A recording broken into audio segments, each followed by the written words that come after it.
قال الله تعالى وتبارك في القرآن المجيد والفرقان الحميد. بسم الله الرحمن الرحيم.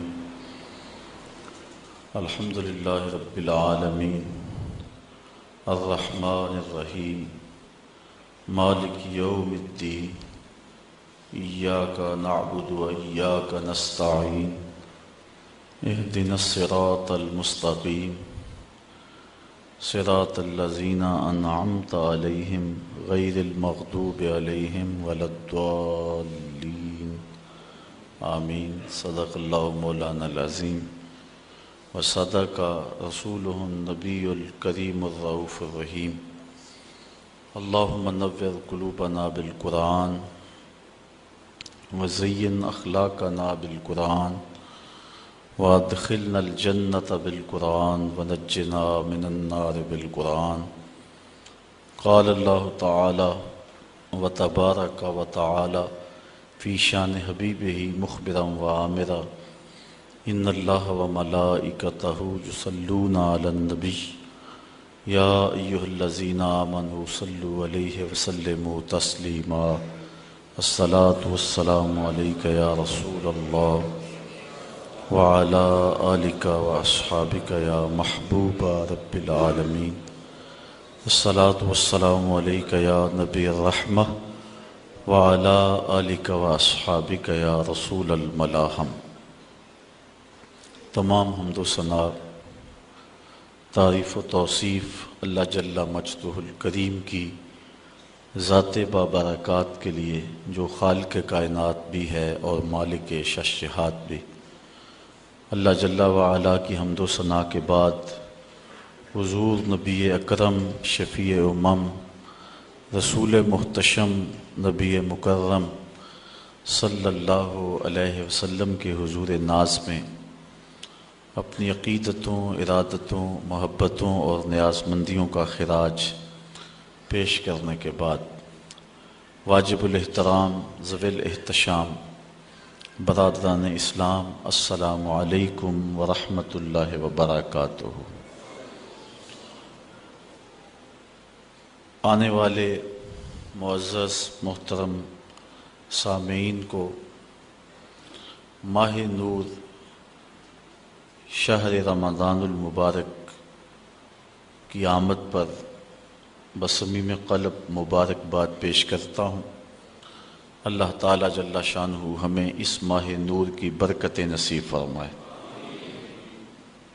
زندگی میں ایک بار موقع مالک نے پھر نصیب کیا کہ اس شہر نور کی ماہ مقدس کی بہاریں نصیب ہوئیں.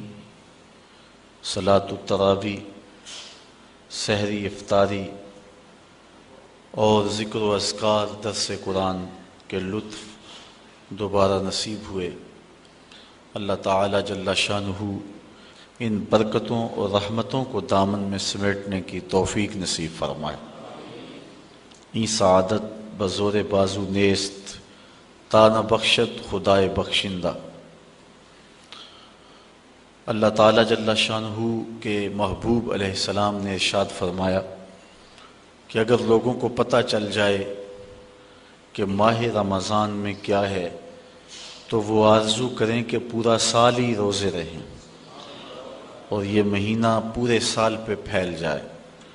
اتنی رحمتیں اور اتنی برکتیں اس ماہ نور کے دامن میں ہیں جو اہل ایمان کو نصیب ہوتی ہیں. رمضان المبارک اللہ تعالیٰ جل شانہ کے ہونے کا یقین پختہ کرتا ہے. ایک تو یہ کہ ہم اس بات کو محسوس کرتے ہیں جو کہ حضور نے ارشاد فرمایا کہ جب ماہ صیام آتا ہے تو شیاطین جکڑ دیے جاتے ہیں. سلسلۃ الشیاطین. تو ہم اپنی آنکھوں سے دیکھتے ہیں وہی محلے، وہی گلیاں، وہی بازار، وہی شہر، وہی بستیاں، وہی دیہات اور قریے ہوتے ہیں. لیکن جو ہی ماہ صیام کا چاند طلوع ہوتا ہے مسجدوں کے دروازے کھل جاتے ہیں اور محبتوں کا ہجوم ہوتا ہے. اور دوسری طرف ہم ایک نور اپنے دامن میں اترتا ہوا محسوس کرتے ہیں جو ہمارے بزرگ صوفیاء مراقبوں اور چلوں سے حاصل کرتے ہیں، محنت، تگ و تاز، جد و جہد، وظائف، پھر ایک نور پاتے ہیں اللہ جل شانہ کے ہونے کا، کہ وہ دیکھ رہا ہے ہمیں، یہ تیقن انہیں نصیب ہوتا ہے۔ لیکن ماہ صیام میں یہ نور بارش کی طرح برستا ہے، ایک گناہ گار سے گناہ گار شخص بھی اس چیز کو محسوس کرتا ہے۔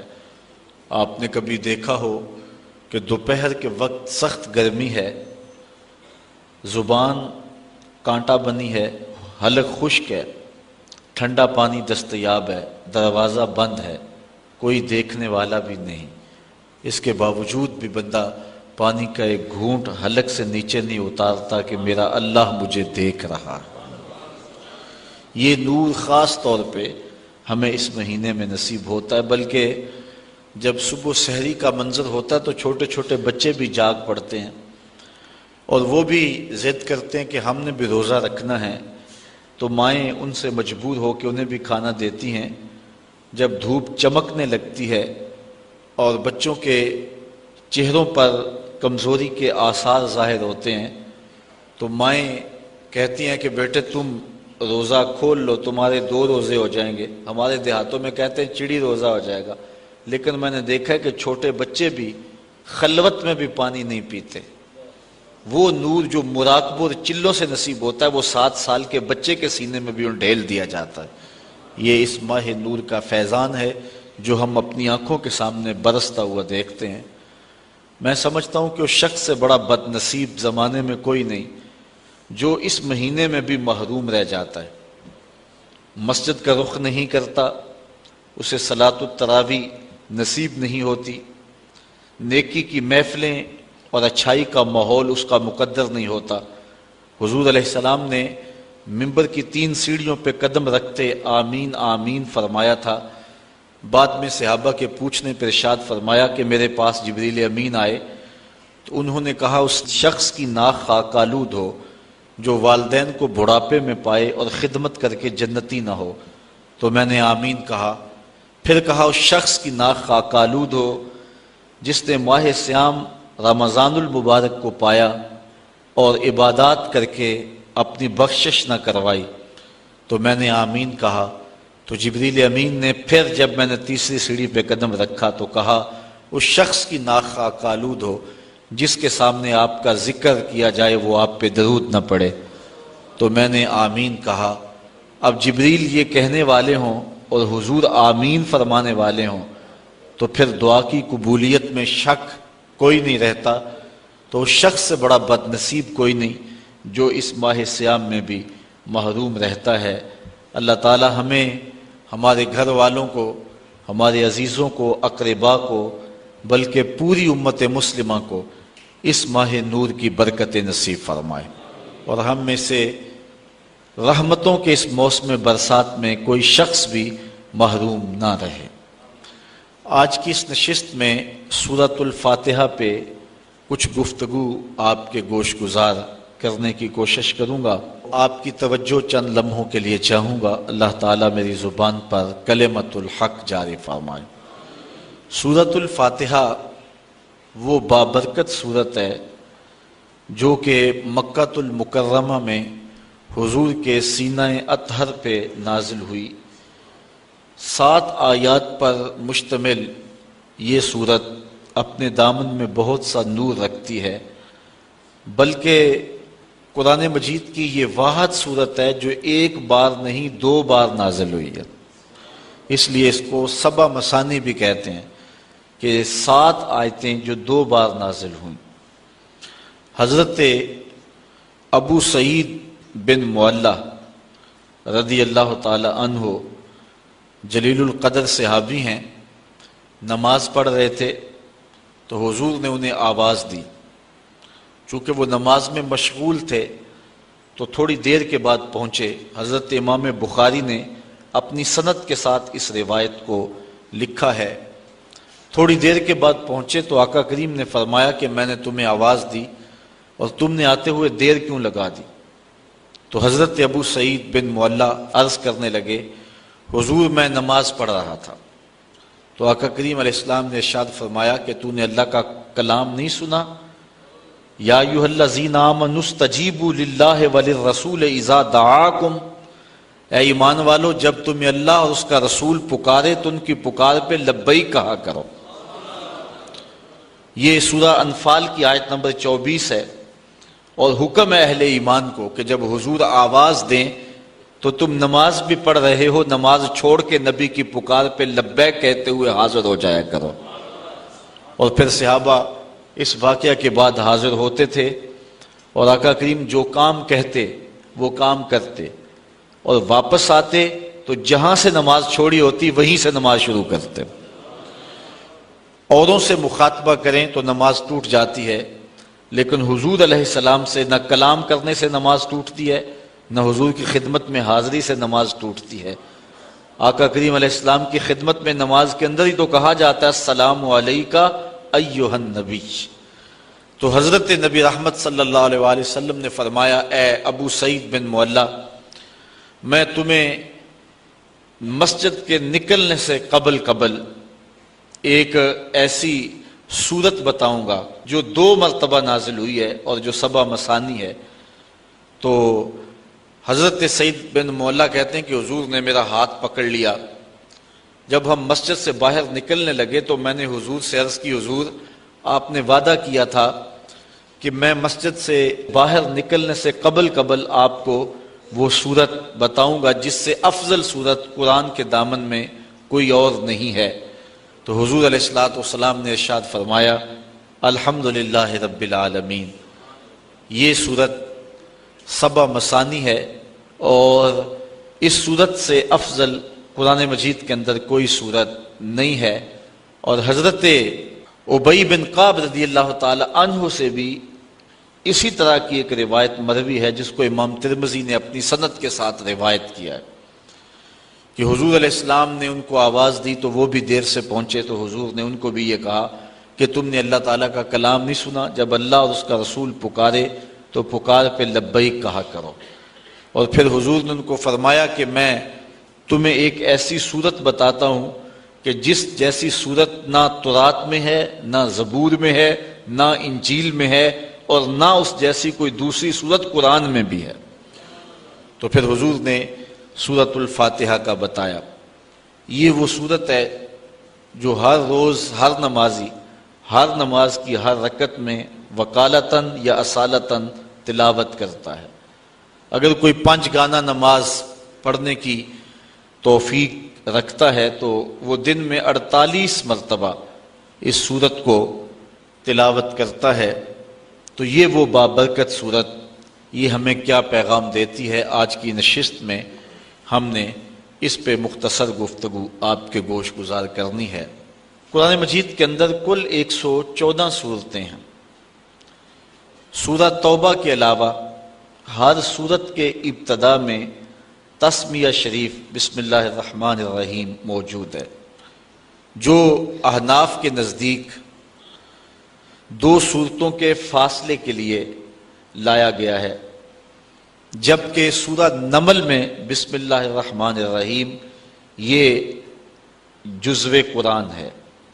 باقی مقامات پر صورتوں کے مابین فاصلے کے لیے اور فرق کرنے کے لیے تسمیہ کو لکھا جاتا ہے اور حصول برکت کے لیے۔ اور دوسرا حضور علیہ السلام کا فرمان بھی ہے کہ ہر کام کرنے سے قبل بسم اللہ شریف کی تلاوت کا جو حکم دیا حضور نے، تو اس کی تکمیل کے لیے ہر صورت سے قبل بسم اللہ شریف کی تلاوت کی جاتی ہے۔ اسی لیے احناف نماز کے اندر تسمیہ کو سرن پڑھتے ہیں، جہرن نہیں پڑھتے، اس لیے کہ یہ جزو صورت نہیں ہے۔ یہ اللہ کے بابرکت نام سے سورت کا آغاز ہو رہا ہے، اور اس کی حمد بولنے کے حکم نامے سے اس سورت کے مضامین شروع ہو رہے ہیں۔ الحمدللہ رب العالمین، تمام خوبیاں اللہ کے لیے جو تمام جہانوں کا پالنے والا ہے۔ حمد کسی کے اختیاری حسن پر جو تعریف کی جاتی ہے اسے عربی میں حمد کہتے ہیں۔ کسی کے غیر اختیاری حسن اور جمال پر جو تعریف کی جائے اسے مدح کہتے ہیں، اور کسی کے اختیاری حسن پہ جو تعریف کی جائے اسے عربی میں حمد کہا جاتا ہے۔ شکر اور حمد ان میں عموم خصوص کی نسبت پائی جاتی ہے کہ ہر شکر حمد ہے لیکن ہر حمد شکر نہیں ہے۔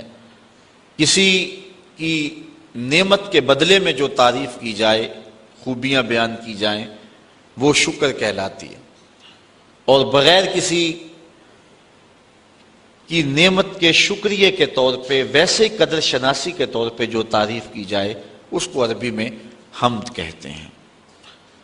تو یہاں حمد کا حقدار کون ہے، حمد کس کے لیے ہو، تو یہاں یہی بیان فرمایا گیا، اور قرآن مجید کے اندر متعدد مقامات پر الحمدللہ کے لفظ موجود ہیں، اور جب یہ لفظ بندے کی زبان سے نکلتے ہیں تو حضور علیہ السلام نے فرمایا قیامت کے دن یہ میزان کے پلڑے کو جھکا کے دیں گے، اتنا وزن ہوگا اور ان کا جو ہے وہ اتنا تول ہوگا۔ الحمدللہ تمام خوبیاں اللہ کے لیے۔ لفظ اللہ ذات باری تعالیٰ کا اس میں ذاتی ہے۔ اس پر علماء نے بہت لمبی گفتگو کی ہے کہ یہ لفظ مفرد ہے یا مرکب ہے۔ بعض نے کہا مفرد ہے، بعض نے کہا مرکب ہے۔ جنہوں نے کہا مفرد ہے انہوں نے یہ دلیل دی کہ جب بھی یا اللہ کہتے ہیں تو یا اور اس میں جلالت کے درمیان ایہا کو نہیں لایا جاتا۔ اگر یہ مرکب ہوتا تو ایہا کو ضرور لایا جاتا۔ یہ عربی میں قاعدہ ہے کہ وہ لفظ جو مرکب ہو، معرف باللام ہو، جب اس سے قبل حرف ندا لایا جائے تو مذکر سے قبل ایہا اور مؤنث سے قبل ایتھا لاتے ہیں۔ جس طرح یا ایہا الرسول، یا ایہا النبی، یا ایہا المزمل، یا ایہا المدثر، تو یہاں مزمل کے اوپر یا مدثر یا النبی کے اوپر الف لام ہے، تو یا اور معرف باللام لفظ کے درمیان ایہا لائے، اور اگر مؤنث ہے تو ایتھا لائیں گے، یا ایتھا النفس المطمئنہ، وہاں ایتھا ہے، اور یہاں یہ لفظ نہیں لایا گیا، اور اگر اس کو لایا جائے تذکیر و تانیث کے لحاظ سے تو کفر ہوگا، لہٰذا یہ لفظ مفرد ہے، مرکب نہیں ہے۔ اور جو لوگ اس کو مرکب مانتے ہیں وہ کہتے ہیں کہ یہ الہن کے اوپر الف لام لگایا گیا، اور پھر جو ہے وہ ایک الف کو گرایا گیا، الہ تھا تو ایک الف کو گرا دیا گیا تو اللہ بن گیا۔ لیکن ان کی دلیل یہ ہے کہ آپ نے دیکھا ہے کہ کبھی بھی لفظ اللہ کے اوپر تنوین نہیں آتی، یعنی اللہن نہیں آتا، جبکہ جو مفرد لفظ ہوتا ہے جب وہ پڑھا جائے تو اس کے اوپر تنوین آتی ہے، زیدن، زیدن، زیدن، مختلف صورتوں میں، لیکن لفظ اللہ کے اوپر کبھی بھی تنوین نہیں آتی۔ اور تنوین کے لیے معنی کیا چیز ہے؟ وہ کہتے ہیں الف لام معنی ہے، کیونکہ جس لفظ کے اوپر الف لام آ جائے اس کے اوپر تنوین نہیں آتی، لہٰذا یہ معرف باللام ہے اور اس وجہ سے اس کے اوپر تنوین نہیں آتی۔ اگر یہ بات ہے تو پھر اگر معرف باللام ہے تو پھر یا اور حرف جو منادہ ہے ان دونوں کے درمیان میں ایہا کیوں نہیں لائے؟ اور دوسری بات، اگر یہ مفرد ہے تو پھر دلیل یہ ہے کہ اس کے اوپر تنوین کیوں نہیں آتی؟ تو جس طرح اللہ کی ذات سمجھ میں نہیں آتی، اس کا اسم بھی سمجھ کی حدود سے ورا ہے۔ سیبویہ نے مرنے کے بعد کسی کو خواب میں اس کو دیکھا، اس سے ملاقات ہوئی، اس نے کہا کہ بتا تیرا حال مرنے کے بعد کیا ہوا؟ تو سیبویہ نے جو جواب دیا، میں یہ تھوڑی سی بحث کی ہے اس لفظ کے اوپر، وہ اسی لیے کی کہ سیبویہ نے جو جواب دیا ہم بھی اس کے مستحق ہو جائیں، ورنہ یہ مشکل بحث تھی، لیکن میں نے اس کے باوجود اس بحث کو چھیڑا اور دو چار باتیں اس پہ کر دیں۔ نصیب وے کہتا ہے میں ساری زندگی لفظوں کی کھال ادھیڑتا رہا اور بال کی کھال ادھیڑتا رہا، اور ساری زندگی میں لفظوں میں الجھا رہا، قرآن مجید کے معنی مطالب اس کی طرف میں نہ گیا اور میں لفظوں پر ہی ساری زندگی بحث کی۔ مرنے کے بعد میرے مالک نے مجھے بخش دیا، تو میں نے عرض کی کہ مالک میرا کون سا نیک عمل تھا جس کی وجہ سے مجھے بخش دیا؟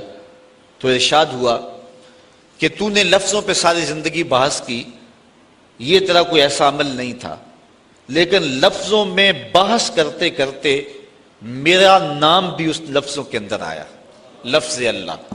کسی نے کہا یہ نکرہ تھا، الف لام لگا کے معرفہ بنایا گیا، کسی نے کہا یہ علم ہونے کی وجہ سے معرفہ ہے، لوگوں نے اس پہ بحثیں کی، لیکن نصیب وے کہتا ہے کہ میں نے کہا کہ یہ پہلے ہی معرفہ تھا، لیکن اس میں جلالت ہونے کی وجہ سے اس کو مزید معرفہ کر دیا گیا، تو یہ عارف المعارف ہے، یہ معرفہ کا بھی معرفہ ہے۔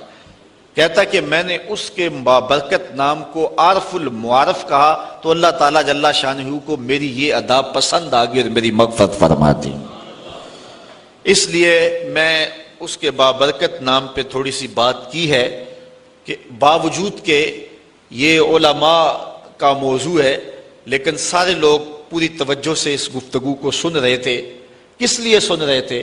کہ ہمارے رب کے نام پر بحث ہو رہی ہے، تو اللہ کی رحمتوں سے یہ بعید نہیں ہے کہ اللہ اس کے صدقے سے ہماری بھی مغفرت فرما دے کہ یہ اجمی لوگ ہیں لیکن میرے نام پر بحث کو غور سے سن رہے تھے، تو اللہ تعالیٰ جل شانہ اس کے صدقے ہم سب کی مغفرت فرمائے۔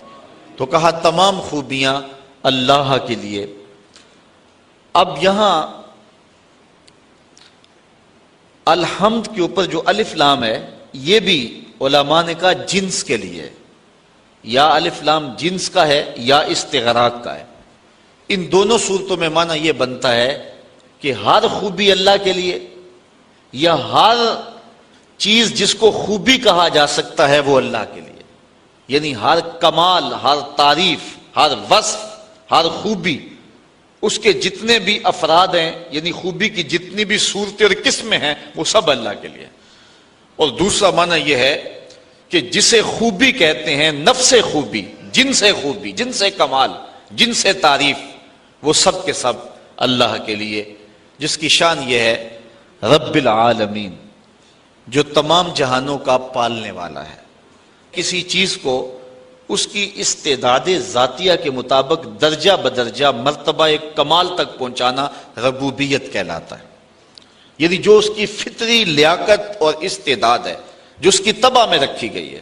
کبھی ایسا نہیں ہوا کہ آپ نے ایک مرغی کو بہت سارا دانہ ڈالا ہو اور وہ بڑھتے بڑھتے اونٹ جتنی ہو گئی ہو، اور کبھی ایسا نہیں ہوا کہ ایک اونٹ کو چارہ کم ملا ہو اور وہ کمزوری کی وجہ سے مرغی کی مقدار کو پہنچ گیا ہو، ایسے نہیں ہوتا۔ کبھی ایسے نہیں ہوا کہ آپ نے بہت زیادہ کھاد ڈالی اور ایک چھوٹا سا پودا گلاب کا وہ برگد کا درخت بن گیا ہو اور اتنا بڑا ہو گیا ہو، اور کبھی ایسا نہیں ہوا کہ ایک برگد کے پودے کو مناسب نمی اور نشو و نما اور اس کو پانی نصیب نہ ہوا ہو تو وہ بالکل چھوٹا رہ گیا ہو۔ جو جس کی استعداد ذاتیہ ہے اس کے مطابق ہی اس کی تربیت کی جاتی ہے۔ مرد کی تربیت مردانہ شان کے مطابق اور عورت کی تربیت اس کے مطابق، اس طرح جانور کی تربیت، درختوں کی تربیت، ہر شے کی جو استعداد ذاتیہ ہے اس کے مطابق تربیت کرنا، جو اس کی ضرورت ہے وہ اس کو بہم پہنچانا، اس کو ربوبیت کہتے ہیں۔ ایک بچہ پیدا ہوتا ہے، اس کا معدہ اتنا کمزور ہوتا ہے کہ وہ کوئی غذا برداشت نہیں کر سکتا، تو اللہ تعالیٰ جل شانہ نے اس کی اس عمر کے لیے ماں کی چھاتیوں کے اندر متوازن غذا دودھ کی صورت میں رکھی ہے۔ یہ اس کی ربوبیت کی شان ہے۔ اور آپ دیکھتے ہیں کہ بچہ ہر شے آ کے سیکھتا ہے، اس نے بولنا کیسے ہے، چلنا کیسے ہے، سمجھنا، یہ ساری چیزیں وہ دنیا پہ آ کے سیکھتا ہے، لیکن دودھ ماں کی چھاتی سے کشید کیسے کرنا ہے یہ بچہ سیکھ کر کے آتا ہے۔ یہ اللہ تعالیٰ جل شانہ اس کو جو ہے وہ پڑھا کر کے اس کو سکھا کر کے بھیجتا ہے۔ قرآن مجید میں ایک مقام پہ فرمایا وَهَدَيْنَاهُ النَّجْدَيْنِ، ہم نے اس کو دونوں گھاٹیاں دکھا دی۔ اور اس سے مفسرین فرماتے ہیں ماں کی چھاتیاں مراد ہیں کہ بچہ سیکھ کر کے آتا ہے۔ بطخ کے بچے کو تیرنا پہلے ہی آتا ہے، وہ دنیا پہ آ کر نہیں سیکھتا۔ اور مرغی کا بچہ جو ہے اس کے وظائف الگ ہے، وہ پانی میں نہیں جا سکتا ہے، تو اس کو اس کے مطابق تربیت دی۔ اور بطخ کے بچے کے پاؤں اس طرح چوڑے رکھے جس سے وہ پانی کو پیچھے دھکیل سکے، یہ اس کی استعداد ذاتیہ کے مطابق اس کی تربیت کی۔ جس کو چارہ چاہیے اس کو چارہ بہم پہنچایا، جس کو کھانا چاہیے اس کو کھانا بہم پہنچایا، جس کو دودھ چاہیے اس کو دودھ بہم پہنچایا۔ ایک پرندہ ہے جسے ہنس کہتے ہیں، وہ سچے موتی کھاتا ہے۔ آپ اگر جائیں نا پنساری کی دکان پہ اور اس کو کہو کہ مجھے 2-4 تولے دے دے، تو ہو سکتا ہے سیالکوٹ سے ملے ہی نہ، گجرانوالہ سے بھی نہ ملے۔ جو بالکل سچے جو ہے وہ موتی ہیں وہ عدم دستیاب ہو، ملے ہی نہ آپ کو، اور اگر وہ ملے بھی تو ہزاروں روپے تولے کے حساب سے ملیں گے۔ لیکن ہنس نامی پرندہ روز پیٹ بھر کے کھاتا ہے اور اللہ تعالیٰ اس کو روز مہیا فرماتا ہے۔ یہ اس کی شان ربوبیت ہے۔ یہ تو لوگ الجھ گئے ہیں، وہ توکل چھوڑ گئے ہوئے ہیں، وہ سمجھتے ہیں کہ شاید ہم اپنے رزق کو ہم نے خود اکٹھا کرنا ہے اور بھول گئے ہوئے ہیں۔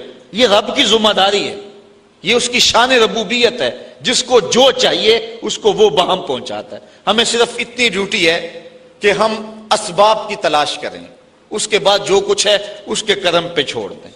لیکن جو اس نے لکھا ہے اگر ہم فرض کرو اسباب بھی چھوڑ دیں، پھر بھی جو قسمت میں ہے وہ مل کے رہے گا۔ حضرت شیخ سعدی شیرازی نے یہاں بڑی خوبصورت بات کی۔ آپ فرماتے ہیں کہ ایک شخص جا رہا تھا جنگل میں، اس نے ایک لومڑی کو دیکھا کہ جس کے پاؤں بھی نہیں ہیں ہاتھ بھی نہیں ہیں، تو اس نے کہا کہ اس کو رزق کیسے ملتا ہوگا۔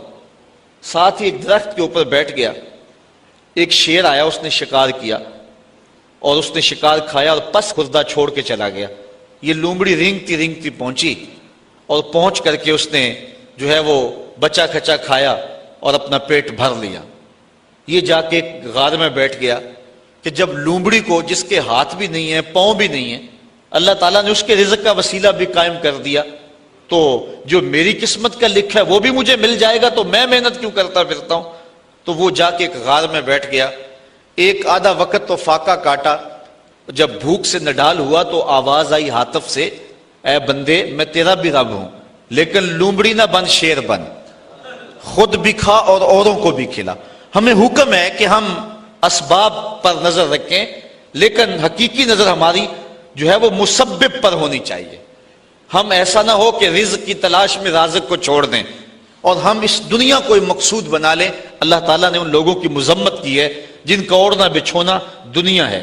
ارشاد فرمایا کہ جو ہے وہ لوگ الذی جمع مالا وعددہ یحسب ان مالہ اخلدہ کلا لینبذن فی الحطمہ وما ادراک ما الحطمہ نار اللہ الموقدۃ التی تطلع علی الافئدہ۔ وہ جو مال جمع کرتا رہتا ہے اور گنتا رہتا ہے اور پھر یہ خیال کرتا ہے کہ میرا مال مجھ کو لافانی کر دے گا، اللہ تعالیٰ فرماتا ہے ہم اس کو پکڑ کے بڑی آگ میں ڈالیں گے۔ اور وہ بڑی آگ کیسی ہے؟ اللہ فرماتا ہے کہ وہ میری جلائی ہوئی آگ ہے، اور وہ ایسی سخت آگ ہے کہ جو دل بھی کھا جائے گی، کلیجے بھی چاٹ جائے گی۔ تو اس آگ میں ہم اس بدبخت کو ڈالیں گے جو رزق کی تلاش میں رازق کو بھول گیا ہوا ہے، اور جس نے رزق کو مقصود اور قبلہ جان سمجھ لیا ہے۔ اور آج ہماری پریشانیاں، ہمارے دکھ اور اذیتیں یہ ہے کہ ہم بھول گئے ہیں، ہمارا توکل کمزور ہو گیا۔ اگر اللہ پہ توکل پختہ ہو تو کوئی مسئلہ نہیں، وہ رب العالمین ہے، تمام مخلوقات کا رب ہے۔ یہاں رب کا لفظ جو ہے وہ واحد ہے، عالمین جمع ہے۔ عالم کہتے ہیں ما سوی اللہ، اللہ کے علاوہ جو کچھ ہے وہ عالم ہے، اور ایک عالم کا رب نہیں ہے، تمام عالمین کا رب ہے۔ پرندوں کا بھی رب وہی ہے، درندوں کا رب بھی وہی ہے، چوپایوں کا رب بھی وہی ہے، چڑیوں کا رب بھی وہی ہے، جو پانی میں تیرنے والے، زمین پہ رینگنے والے، ہواؤں میں اڑنے والے، حتیٰ کہ آگ کے اندر پرورش پانے والے، اور انسانوں، جانوروں، حیوانوں، بہائم، ہر ایک کا رب وہی ہے۔ تمام کائنات کو برابر دے رہا ہے، کوئی مانتا اسے بھی دے رہا ہے اور جو نہیں مانتا اسے بھی دے رہا ہے۔ یہاں وہ رب المسلمین نہیں کہا کہ مسلمانوں کا رب ہے، یہ بھی نہیں کہا کہ انسانوں کا رب ہے، یہ بھی نہیں کہا کہ فرما برداروں اور متیوں کا رب ہے، کہا وہ تمام عالم کا رب ہے، کائنات کی ہر شے کا رب وہی ایک اللہ ہے جو کہ تمام تعریفوں کا حقدار ہے اور تمام مدح و ستائش اور حمد و توصیف جس کے لائق ہے، وہ ایک سب کا خالق ہے اور سب کا رازق ہے اور سب کا رب ہے، اور اسی کو زیبا ہے کہ وہ سب کو رزق دے، ماننے والوں کو بھی دے رہا ہے، نہ ماننے والوں کو بھی دے رہا ہے، جو نہیں مانتے ان کو بھی دے رہا ہے، بلکہ ان کو زیادہ دے رہا ہے۔ بلکہ ایک حدیث میں آتا ہے کہ اگر مسلمانوں کی دل شکنی کا لحاظ اور خیال نہ ہو تو کافروں کے گھروں کی سیڑھیاں جو ہیں وہ سونے چاندی کی بنا ڈالوں، اتنا ان کو دوں، لیکن یہ کہیں گے ہمیں تو زیادہ ہی رگڑ دیا گیا، کافر کو بخشے حور و قصور اور مومن کے لیے فقط وعدہ حور، پہلے شکوہ کر دیا گیا پھر تو اور زیادہ شکوہ کریں گے، لیکن وہ ہر ایک کا مالک ہے، جو نہیں مانتا اسے بھی دے رہا ہے، جو مانتا اسے بھی دے رہا ہے، جو اس کے حضور سجدہ ریز نہیں ہوتا رب اس کا بھی ہے، اور جو اس کے حضور پانچوں وقت سجدہ ریز ہوتا ہے رب اس کا بھی ہے۔ کبھی سورج کو نہیں کہا یہ میرے نافرمانوں کا گھر ہے، اس کے گھر میں روشنی نہ بکھیرنا، یہ مجھے سجدہ نہیں کرتا، ہوا تو اس گھر میں آکسیجن نہ پہنچانا۔ کبھی چاند کو نہیں کہا تیری چاندنی فلاں کے آنگن میں نہیں اترنی چاہیے، وہ میرے نافرمانوں کا گھر ہے۔ کہا جس طرح با یزید کے گھر میں روشنی کرتا ہے سورج، اس گناہگار کے گھر میں بھی ایسے ہی کرنی ہے، چاہے گناہگار ہے لیکن میں اس کا بھی اسی طرح رب ہوں جس طرح با یزید بستامی کا رب ہوں۔ اب تھوڑا سا ایک اور اس پہ نکتہ سمجھنے کی کوشش کیجئے، عالمین اتنے ہیں اور رب ایک ہے، یہاں رب کا لفظ واحد ہے اور عالمین بہت سارے ہیں۔ یہاں یہ بات عقیدے کی سمجھ میں آتی ہے کہ ایک رب کے کئی عالم ہو سکتے ہیں، یعنی کئی عالمین کا ایک رب ہو سکتا ہے، ایک باپ کے کئی بیٹے ہو سکتے ہیں، اور ایک شوہر کی کئی بیویاں ہو سکتی ہیں، ایک آقا کے کئی غلام ہو سکتے ہیں، اور ایک رب کے کئی بندے ہو سکتے ہیں، لیکن ایک بندے کے کئی رب نہیں ہو سکتے، ایک بیوی کے کئی شوہر نہیں ہو سکتے، اور ایک غلام کے کئی آقا نہیں ہو سکتے ہیں۔ یہ شان ہے کیونکہ ایک رب کے کئی مملوک اور کئی مربوب ہو سکتے ہیں، وہ سب پر کرم نوازی فرمائے، لیکن ایک مربوب کے کئی رب نہیں ہو سکتے۔ اور دوسری بات یہاں سمجھنے میں یہ آتی ہے کہ وہ ایک رب ہو کے سب کو برابر دے رہا ہے اور سب پہ کرم فرما رہا ہے اور سب کو نواز رہا ہے، اور ہر بندہ یہ سمجھتا ہے کہ جتنا فضل میرے پہ ہو رہا ہے شاید دنیا کے اوپر میں ہی اس کا بندہ ہوں، یعنی اتنا کرم اتنا فضل ایک ایک بندے پہ۔ انسان ذرا غور کرے اس کے اندر کے سسٹم، اس کا نظام زندگی، اس کو دیے جانے والی عزتیں، اس کو شہرت، وقار، اس کو دولتیں، اس کی اولادیں، یہ کیا کیا ایک شخص کو دیا گیا ہے، اور ایک رب نے سب کو دیا ہے۔ اس کے کئی بندے ہیں لیکن اس کے باوجود کسی کو کمی نہیں چھوڑی، ہر ایک کو بہم آکسیجن پہنچ رہی ہے، ہر ایک کو ہوائیں پہنچ رہی ہیں، ہر ایک کو سورج کی کرنیں مل رہی ہیں، ہر ایک کو چاندنی میسر آ رہی ہے، رزق کے دروازے پہ خیرات بانٹ رہا ہے ہر ایک کو۔ اس کے کئی بندے ہیں لیکن اس نے کسی کے لیے کمی نہیں چھوڑی، اور بندے کا کوئی دوسرا رب نہیں تھا، لیکن بندے کا انداز یہ ہے جس طرح اس کے کئی رب ہوں اور وہ اس کے حضور سجدہ کرنے نہیں جاتا، اس کو فرصت نہیں ملتی۔ ایک رب کے کئی مملوک ہیں، ایک رب کے کئی مربوب ہیں، لیکن اس نے کسر نہیں چھوڑی، اور ایک بندے کے کئی رب نہیں ہیں لیکن اس کا جو انداز ہے وہ کتنا بیگانگی والا ہے۔ تو کہا الحمدللہ رب العالمین۔ بات آگے بڑھائیے، الرحمن الرحیم، وہ تمام جہانوں کو جو خیرات دے رہا ہے، تمام جہانوں کی جھولیاں بھر رہا ہے۔ وہ کیوں بھر رہا ہے؟ مجبور نہیں ہے، کسی احسان کے بدلے میں نہیں دے رہا، مستقبل میں بندوں کی ضرورت نہیں ہے، تو پھر اتنے بندوں کو، اتنی مخلوقات کو جس میں جن بھی ہیں، جس میں حشرات الارض بھی ہیں، چوپائے بھی ہیں، اتنا کیوں نواز رہا ہے؟ اتنا نواز رہا ہے، کیوں نواز رہا ہے؟ کوئی غرض ہے نہیں، کوئی مقصد ہے نہیں۔ الرحمن الرحیم، محض اپنی رحمت سے کرم فرما رہا ہے۔ رحمت اللہ تعالیٰ جل شانہ کی مخلوق پر شفقت ہے، اس شفقت کے سبب اللہ تعالیٰ جل شانہ پوری مخلوق کو نواز رہا ہے۔ رحمان اور رحیم یہ دونوں مبالغے کے صیغے ہیں، اور اللہ تعالیٰ جل شانہ کی رحمت عمیم کا تذکرہ ہے۔ رحمان میں زیادہ جو ہے وہ رحمتوں کا ذکر ہے، یہ زیادہ مبالغہ رحیم سے، اور اسی لیے کسی شخص کے لیے رحمان کا لفظ نہیں بولا جا سکتا۔ عبد الرحیم کو اگر رحیم کہہ لیں تو گزارا ہوگا، لیکن عبد الرحمان کو رحمان نہیں کہہ سکتے، کیونکہ رحمان اس کی ایسی صفت ہے کہ جو اس کے علاوہ کسی اور میں نہیں پائی جا سکتی۔ رحیم کا لفظ اس نے اپنے نبی علیہ السلام کے لیے بھی بولا ہے، بالمؤمنین رؤوف الرحیم، لیکن رحمان کا لفظ اللہ تعالیٰ کے علاوہ کسی اور کے لیے مستعمل نہیں ہوگا۔ یہ اس کی ایسی صفات پر مشتمل ہے کہ جو اسی کا خاصہ ہیں، اور اس کے علاوہ کسی بندے کے اندر، کسی اور مخلوق کے اندر، اور کسی اور ذات کے اندر جو ہیں وہ ممکن نہیں ہے۔ اب اللہ تعالیٰ جل شانہ کی رحمتوں کا ذکر کیا گیا، لیکن رحمتوں کا ذکر کرنے کے متصل بعد اس نے اپنی مملکت اور حکومت کا ذکر بھی کیا۔ مالک یوم الدین، وہ رب جو رحمان بھی ہے، وہ رب جو رحیم بھی ہے۔ بندہ کہیں رحمتوں سے دھوکے میں نہ آ جائے اور بدعملی کا شکار نہ ہو جائے۔ جو رب رحمان بھی ہے، جو رب رحیم بھی ہے، اس کی یہ شان بھی ہے کہ جزا کے دن کا مالک بھی وہی رب ہے۔ وہ دن جو 50,000 سال پہ مشتمل دن ہوگا، جس دن اللہ کا آخری اور ٹل فیصلہ آئے گا، جس فیصلے کے بعد کوئی فیصلہ نہیں ہوگا، نہ کوئی اپیل ہو سکے گی۔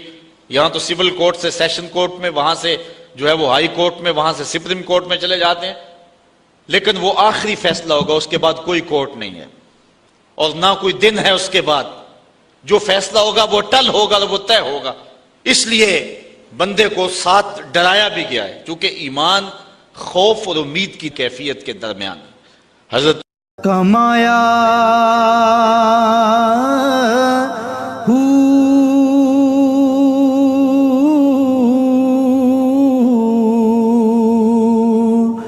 نام بھج